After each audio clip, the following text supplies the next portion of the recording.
Coba bayangkan ini. Saat Anda mengalami patah tulang, dokter biasanya langsung mengarahkan Anda ke ruang rongsen kan? Dan hasilnya itu memberi Anda jawaban yang sangat hitam putih. Ada garis retakan yang jelas di layar, dokter menunjuk ke arah itu, dan masalahnya teridentifikasi. Sangat bersih, presisi, biner. Patah atau tidak patah. Betul, dan otak manusia kita sangat menyukai kepastian semacam itu. Bener banget. Kepastian visual itu ya kayak memberi kita rasa aman sih. Sesuatu yang bisa dikategorikan dan diberi label dengan rapih. Itu cara kita mengendalikan dunia di sekitar kita yang penuh ketidakpastian ini. Tepat, tapi nah ini masalahnya. Apa yang terjadi ketika mesin ronsen itu kita arahkan ke dalam pikiran seorang kriminal miliarder yang ya sangat eksentrik? Nah, tiba-tiba batas antara yang normal dan yang mengerikan itu jadi kabur banget. Dan itulah topik kita hari ini. Selamat datang di penelusuran mendalam kita. Hari ini kita tidak melihat sebuah dokumen rahasia tunggal yang menjelaskan segalanya dengan rapi. Sama sekali tidak. Kita akan menyelam ke dalam sesuatu yang jauh lebih berantakan, membingungkan, dan sejujurnya, sangat meresahkan. Ya, hari ini kita membedah sebuah laporan visual yang masif banget. Kita sedang melihat hasil tinjauan dari tumpukan barang bukti yang dirilis terkait properti milik mendiang Jeffrey Epstein. Wow, properti yang itu ya? Iya, secara lebih spesifik ada seseorang di internet yang mendedikasikan waktunya, entah karena obsesi atau sekedar rasa ingin tahu yang ekstrim, untuk meninjau secara berurutan file foto ke 1200 hingga 1300. Sebentar, file ke 1200. Berarti itu banyak banget sebelumnya ya? Entah foto. Maksud saya, astaga, jika Anda yang mendengarkan ini mencetak semua foto itu dan menumpuknya, itu mungkin lebih tinggi dari gedung tempat kita berada sekarang. Benar. Dan misi kita hari ini adalah mengeksplorasi satu hal yang sangat spesifik dari ulasan file tersebut, yaitu kontras yang luar biasa tajam antara benda-benda rumah tangga yang sangat membosankan dengan petunjuk-petunjuk arsitektur yang mengindikasikan kontrol psikologis tingkat tinggi. Iya, kita ingin mengurai bagaimana kebenaran yang mengerikan seringkali tidak bersembunyi di ruang bawah tanah rahasia gitu loh, melainkan tersebar di antara tumpukan informasi yang paling sepele. Dan jika kita menarik benang merahnya ke kehidupan sehari-hari, ini adalah sebuah studi kasus yang fantastis tentang bagaimana otak kita memproses kebisingan data. Bagi Anda yang mendengarkan, jika Anda pernah merasa sangat kewalahan dengan lautan email atau spreadsheet panjang di tempat kerja saat Anda hanya perlu mencari satu jawaban sederhana, anggap saja diskusi kita hari ini sebagai bentuk paling ekstrim dari proses tersebut. Sangat ekstrim. Bagaimana Anda menyaring kebenaran ketika seseorang secara harfiah melemparkan 3 juta gambar ke wajah Anda, kan? Betul. Dan yang sangat menarik dari pendekatan sang pengulas dalam sumber video kita adalah metodologinya yang keras kepala. Dia bersikeras secara absolut untuk tidak melewati satupun foto dalam rentang file tersebut. Tidak peduli seberapa bikin frustrasi atau membosankannya gambar-gambar itu. Dan sungguh file-file awal yang kita bicarakan ini sangat menguji kesabaran. Banget. Mari kita lihat daftarnya. File 1200 hingga 1300 ini sebagian besar berisi foto-foto ruang ketel atau boiler room. Pipa-pipa besi berkarat, koper usang, terus ada spray yang tertumpuk. Benda-benda yang sangat banal. Iya, ada lusinan foto yang hanya memperlihatkan kotak lampu Philips, stok baterai, kabel ekstensi yang berantakan, lalu polisi tampaknya memotret mesin cuci dan meja setrika, lengkap dengan botol deterjen di sebelahnya. Benar, dokumentasi rumah tangga biasa. Dan kemudian, kita berpindah ke area dapur. Nah, kamera menangkap sepotong roti kering di atas meja, berdampingan dengan kue scone. Maksud saya bayangkan, dari salah satu kasus paling menghebohkan dan penuh teka-teki di abad ini, barang bukti yang kita periksa secara mendetil adalah sepotong roti. Pengulas dalam video tersebut sangat bisa dipahami sih. Dia berulang kali menggumamkan rasa frustrasinya. Dia menduga bahwa pihak berwenang mungkin sengaja mencampur foto-foto perabotan banal ini dengan bukti yang sebenarnya ya, untuk membuat publik lelah. Dia percaya ini adalah taktik yang disengaja. Tapi, tunggu dulu. Mari kita bersikap objektif dan kritis di sini. Bukankah kepolisian di seluruh dunia, terutama FBI, memang memiliki standar operasional prosedur untuk mendokumentasikan sebuah tempat kejadian perkara secara komprehensif? Maksud saya, kalau ada investigasi di rumah saya, polisi pasti memotret keranjang sampah dan garasi saya juga kan? Pasti, itu bagian dari protokol. Nah, apakah adil jika pengulas YouTube ini menuduh aparat sengaja mengulur waktu dengan foto-foto mesin cuci? Apakah ini benar-benar konspirasi institusional, atau orang ini cuma tidak mengerti bagaimana forensik bekerja? Itu poin skeptisisme yang sangat valid. Secara teknis, Anda benar. Protokol dasar investigasi forensik memang menuntut dokumentasi total. Dari dinding ke dinding tanpa mempedulikan apakah objek tersebut tampak relevan atau tidak pada saat itu. Iya, karena kita tidak pernah tahu kan? Tepat. Anda tidak pernah tahu apakah merek deterjen tertentu atau posisi sepotong roti itu dapat memberikan alibi waktu nantinya. Namun, dari kacamata legal dan manipulasi publik, ada konsep yang sangat nyata yang disebut data dumping atau kelebihan informasi yang disengaja. Oh, data dumping. Bagaimana tepatnya cara kerja data dumping itu di dunia nyata? Jadi begini, dalam litigasi perusahaan besar misalnya, jika pihak lawan meminta dokumen terkait sebuah kontrak, pengacara tidak akan hanya memberikan 10 halaman yang relevan. Mereka bakal ngasih lebih banyak. Jauh lebih banyak. Mereka akan mengirimkan 3 truk kontainer penuh dengan tanda terima, memo internal, tentang jadwal makan siang, dan ribuan halaman spam email. Tujuannya legal, yaitu memenuhi permintaan pengadilan. Tetapi efek psikologisnya adalah melumpuhkan lawan, mengubur jarum di dalam gunung jerami raksasa. Wow. Jadi dalam kasus investigasi publik ini, publik merasa bahwa tumpukan 3 juta foto ini adalah bentuk data dumping visual. Betul sekali. Jadi ini bukan sekedar soal apakah polisi mengikuti prosedur, tetapi tentang bagaimana publik menerima informasi tersebut di era sekarang. Ini adalah manifestasi dari krisis kepercayaan yang sangat dalam terhadap institusi. Ah, masuk akal. Mengapa pengulas amatir ini rela membakar waktu berjam-jam melihat foto bohlam lampu? Ya karena dia dan jutaan orang lainnya merasa bahwa laporan resmi pemerintah sudah tidak bisa dipercaya. Benar, mereka merasa ada yang ditutupi, sehingga mereka merasa harus melakukan audit independen dengan mata kepala sendiri. Kehilangan kepercayaan ini memaksa orang biasa menjadi detektif amatir. Itu sangat logis sih. Namun, terlepas dari taktik kepolisian atau keputusasaan publik, ada lapisan filosofis yang membuat saya agak merinding saat membaca deskripsi foto-foto itu. Bagian mana yang membuat Anda merinding? Kehadiran mesin cuci, meja setrika, dan cemilan di meja dapur itu. Itu menunjukkan rutinitas yang sangat normal. Iya, rutinitas domestik. Betul. Artinya ada staf rumah tangga yang bangun pagi, menyeduh kopi, memanggang scone titu, mencuci spray. Kehidupan sehari-hari berjalan dengan sangat teratur, bagaikan mesin yang diminyaki dengan baik, tepat di atas sebuah lokasi yang dirancang untuk hal-hal yang sangat mengerikan. Itu apa yang sering disebut oleh para filsuf sebagai banalitas kejahatan. Keberadaan barang-barang pemeliharaan rumah tangga yang biasa saja, itu justru mempertegas narasi yang kelam. Banalitas kejahatan. Frasa yang berat, tapi pas banget. Iya, ini menunjukkan bahwa properti ini bukanlah sebuah gudang terbengkalai yang gelap di ujung kota. Ini adalah fasilitas yang dirawat, dibiayai, dan dijalankan dengan efisiensi korporat tingkat tinggi. Kejahatan yang terstruktur membutuhkan logistik yang terstruktur. Logistik yang terstruktur, merinding saya mendengarnya.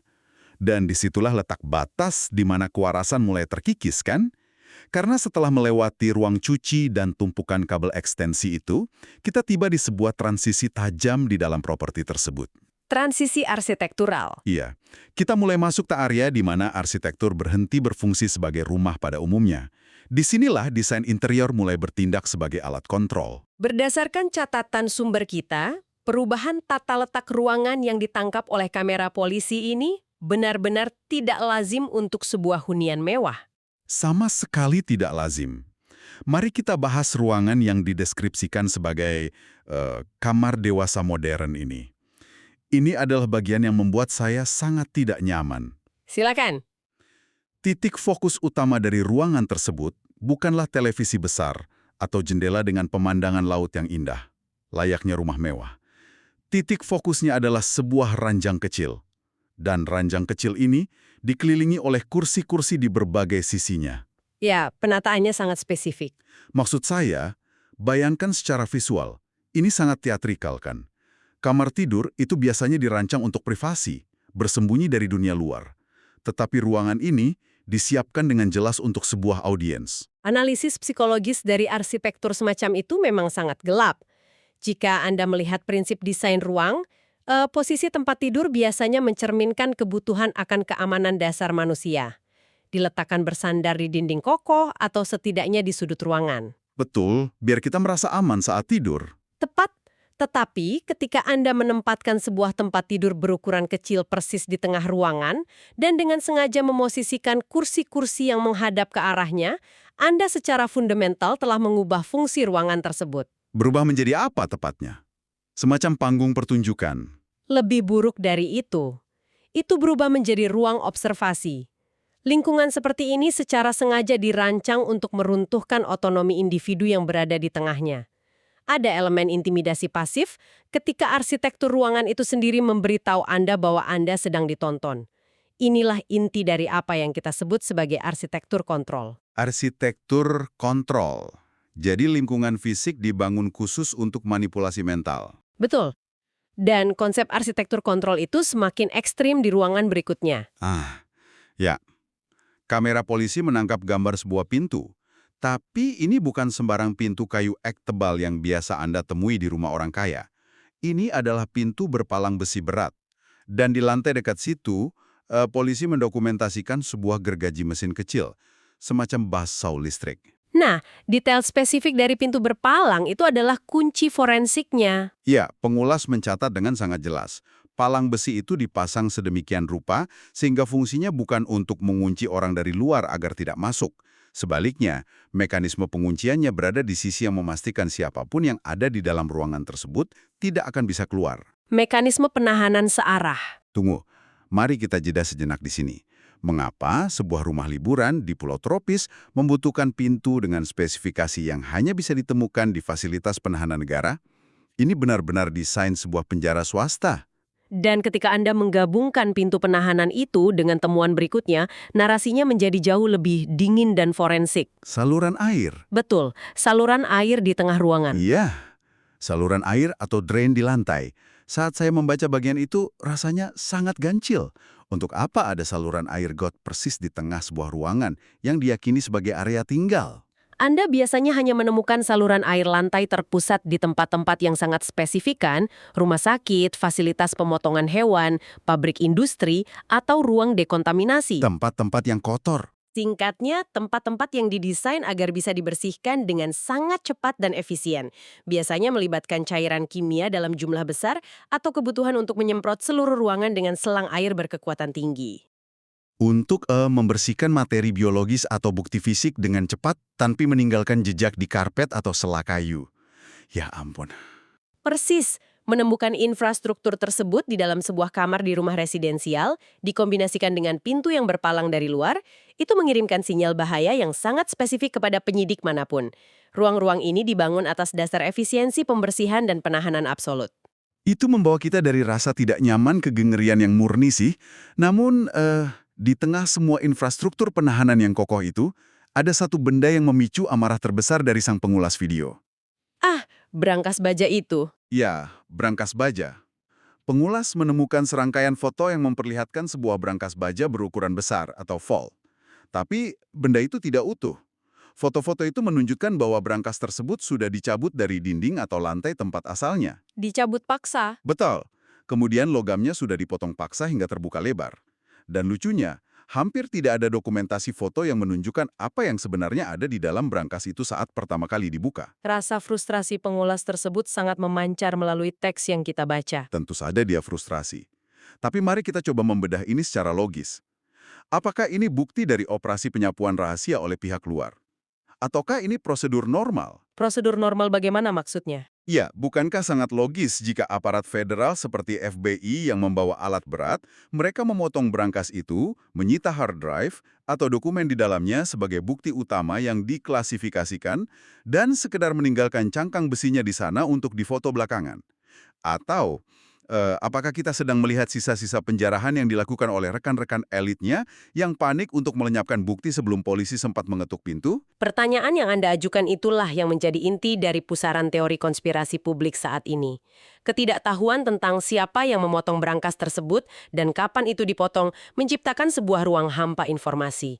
Dan seperti yang kita tahu, otak manusia membenci ruang hampa. Kita selalu ingin mengisi kekosongan itu dengan cerita, kan? Tepat.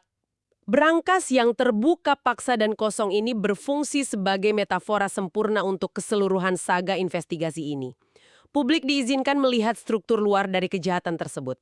Kita tahu ada brankas, kita tahu lokasinya, kita melihat bekas potongannya. Tetapi, rahasia intinya, nama-nama yang terlibat, daftar jaringan aslinya, telah lenyap sebelum publik sempat mengintip ke dalam. Kita hanya disisakan cangkangnya dan dibiarkan berdebat tentang bayangan. Luar biasa. Namun, sementara arsitektur dan brankas ini menunjukkan seseorang yang sangat dingin, metodis, dan terobsesi dengan kontrol, ada sisi lain dari rumah ini yang sama sekali tidak logis. Sisi yang lebih personal. Iya, jika lapisan pertama adalah operasional yang banal, dan lapisan kedua adalah arsitektur kontrol, maka lapisan ketiga dari foto-foto ini adalah kekacauan mental murni.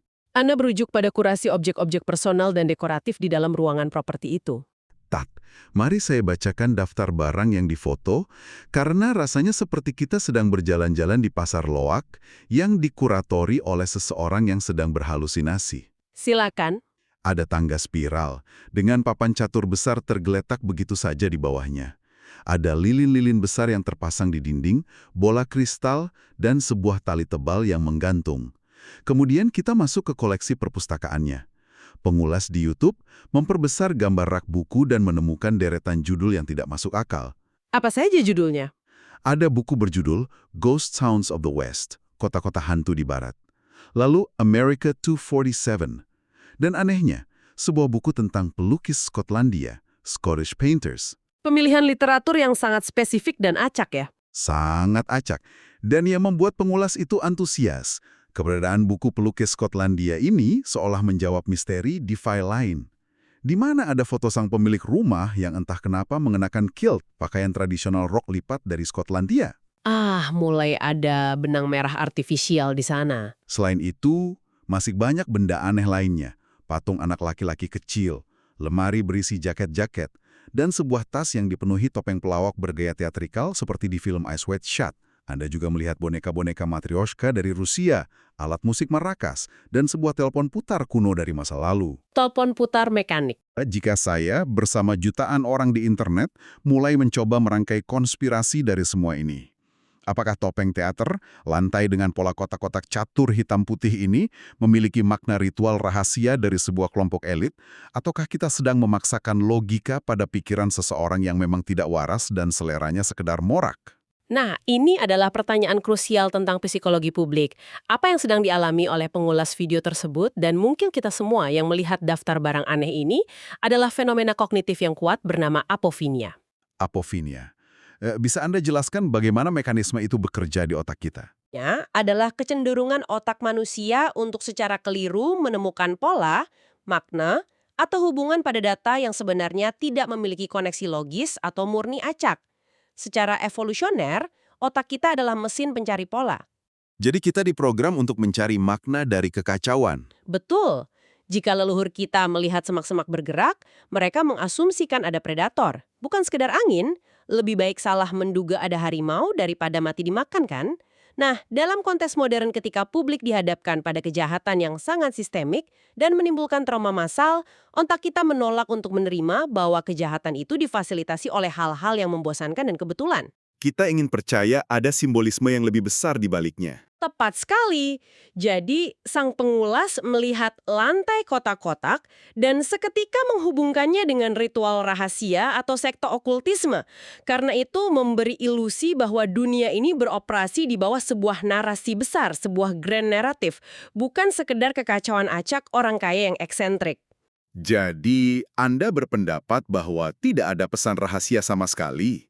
Bahwa topeng-topeng Ice White Shot dan telepon jadul itu hanyalah sisa-sisa ego dari seorang pria yang kaya raya tapi selera dekorasinya buruk?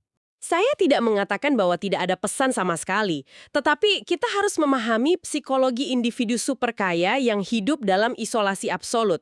Ketika seseorang memiliki kekayaan dan kekuasaan tanpa batas, mereka tidak lagi terikat oleh konsensus realitas masyarakat umum, gitu loh. Mereka hidup di gelembung mereka sendiri. Bemer, mereka tidak perlu memikirkan apakah desain interior mereka masuk akal bagi orang luar. Mereka mulai mengkurasi lingkungan fisik mereka menjadi cerminan langsung dari ego, fantasi masa kecil, atau obsesi narsistik mereka sendiri. Makanya ada telepon putar di rumah canggih. Ya, keberadaan telepon putar mekanik yang sangat usang di dalam rumah yang dikendalikan oleh jaringan komputer modern itu adalah contoh sempurna dari waktu yang membeku.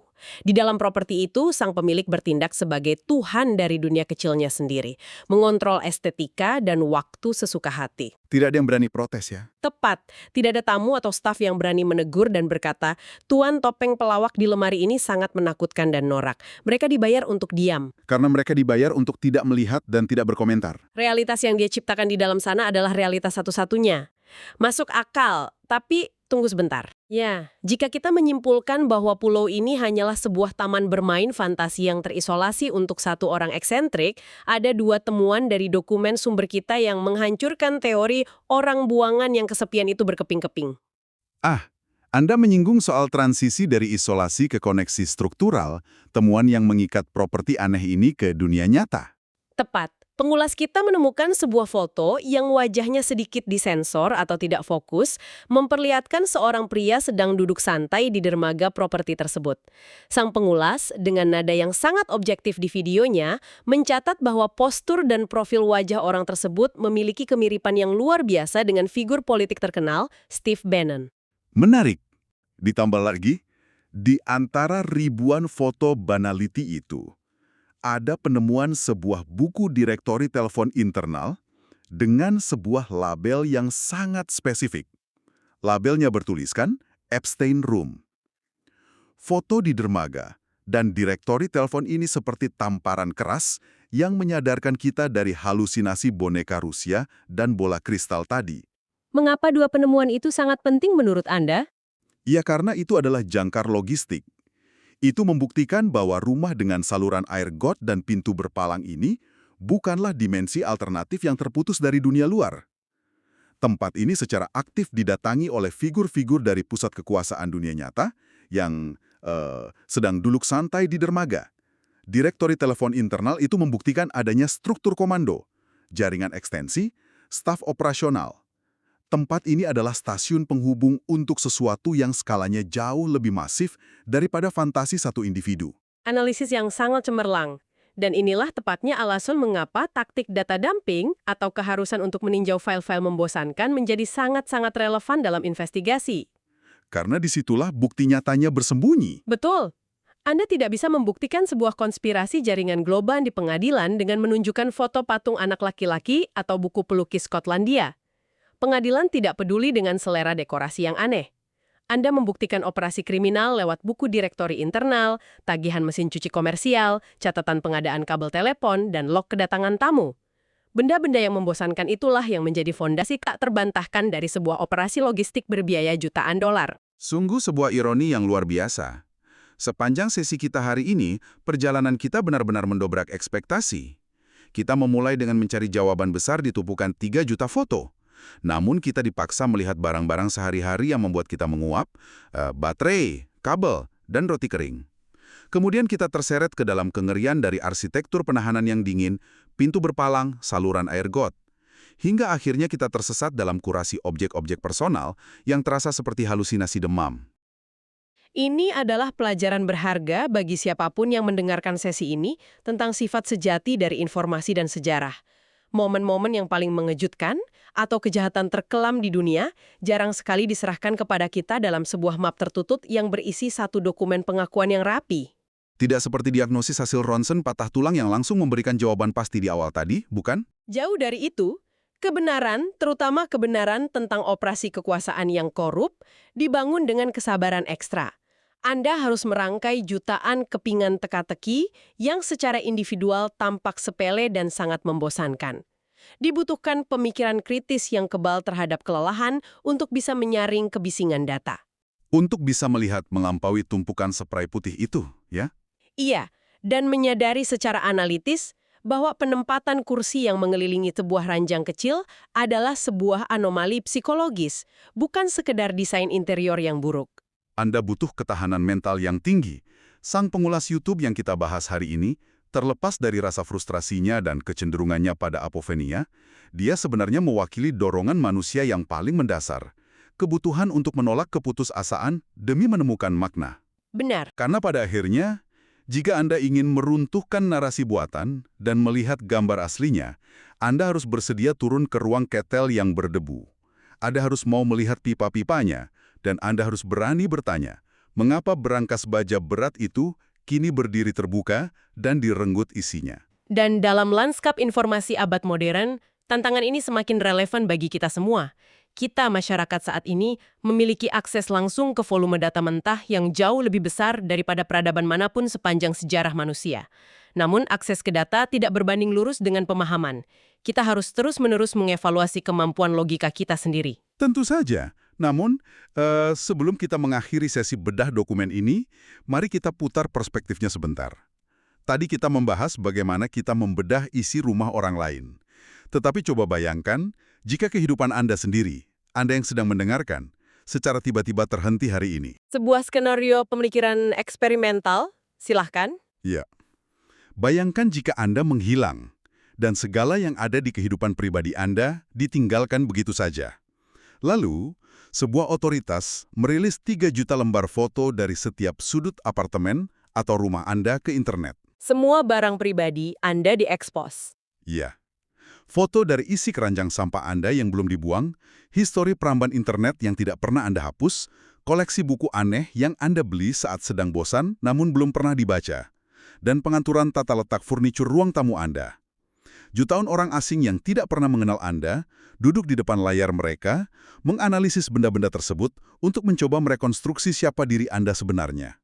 Narasi apa yang akan mereka bentuk tentang Anda? Menarik banget, melihat kecenderungan apofenia manusia yang kita bahas tadi, mereka mungkin akan mencari makna tersembunyi di balik mengapa Anda mengumpulkan 3 botol saus tomat kosong di dapur, atau meracik teori konspirasi yang rumit hanya dari pola warna karpet ruang keluarga Anda yang memudar. Padahal mungkin Anda cuma malas membuang botol itu kan?